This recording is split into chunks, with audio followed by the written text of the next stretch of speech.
Do you know that feeling when everything you thought was solid and secure suddenly crumbles beneath you?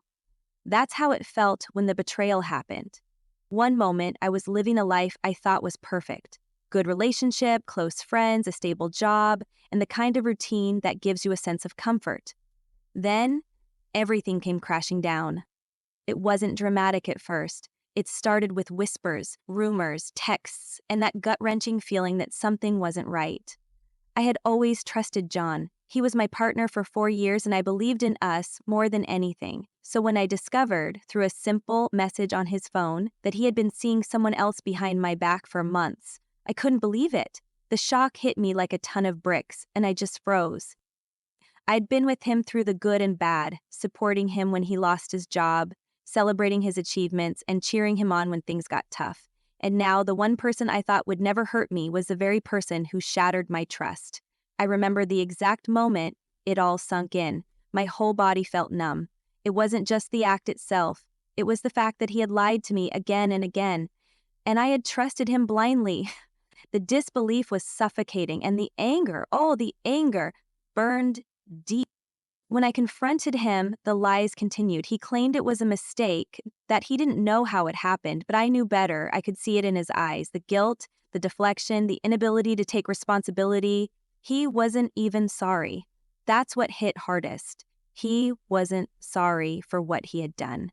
And that's when I realized this was no longer about him. It was about me, and it was time to let go. I wish I could say that I was strong right away, but the truth is I felt like I was drowning. After the initial shock and anger wore off, a wave of sadness and emptiness took over. I would lay awake at night staring at the ceiling, feeling completely lost. It was as if the person I had spent years building my life with didn't even exist anymore. And who was I without him? What did my life look like now? It wasn't just about him. It was everything that came with him. My whole identity had been wrapped up in us, in the idea of a future together, in the plans we made, and when that future crumbled, I felt like a shell of myself. I was anxious all the time, unable to concentrate on work or on anything else. I felt physically drained, emotionally exhausted, like I had been hit by a freight train.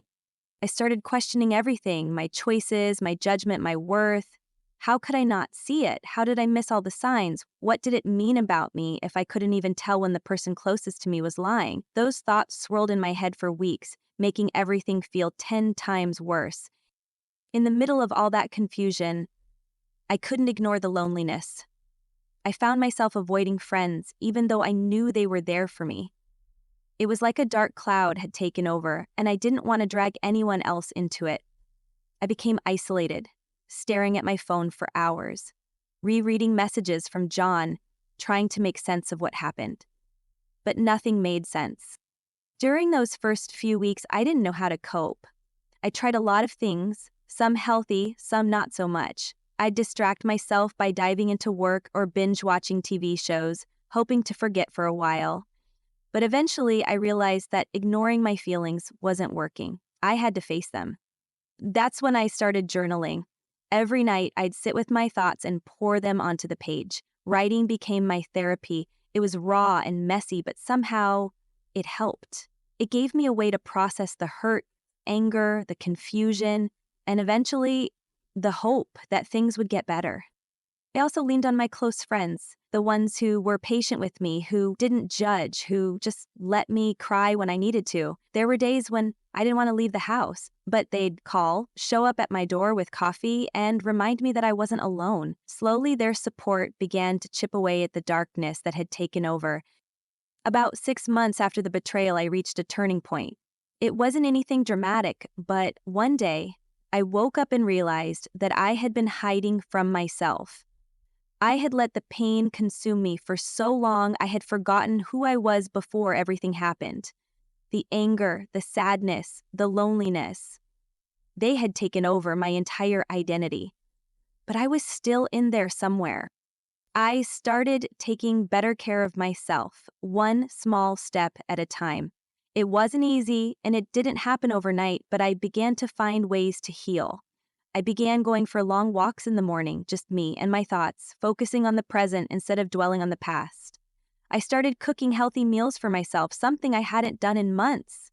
It felt good to nourish my body, to feel strong again. I also took up yoga. I had always wanted to try it, but had never made the time. Yoga became my sanctuary. It was just me, my mat, and my breath. In the quiet moments on the mat, I could reconnect with myself. I could breathe through the pain and feel a sense of peace I hadn't experienced in months. Most importantly, I rediscovered my passions. I had put so many things on hold when I was with John, things I loved, things that made me feel alive. I started painting again, something I hadn't done in years. I signed up for a photography class, which was always something I wanted to do but never had the time for. Slowly but surely, I began to remember who I was, not as someone's girlfriend, but as me, Annabelle, and that was powerful.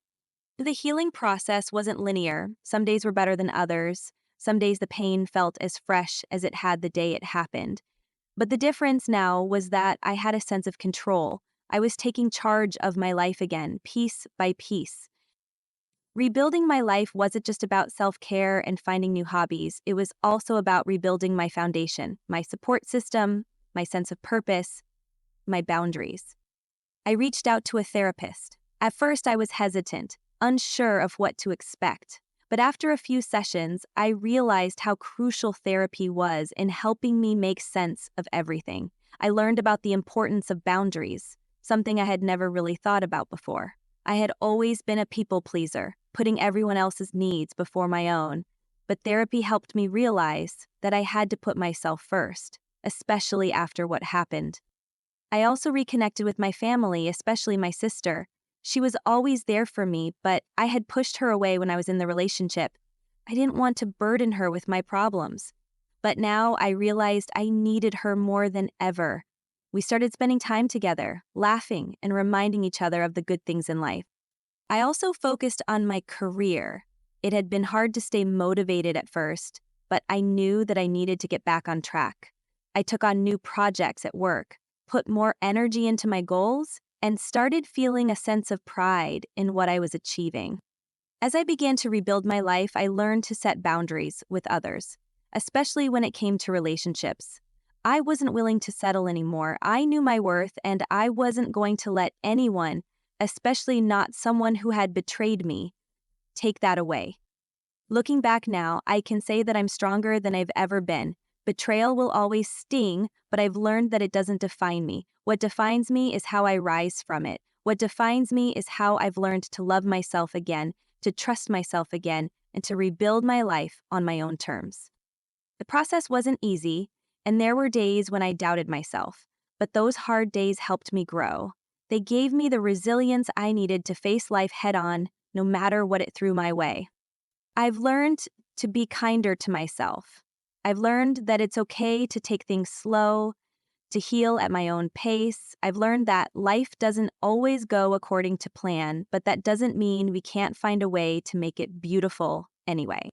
To anyone out there going through something similar, please know this. You will get through it. It won't be easy.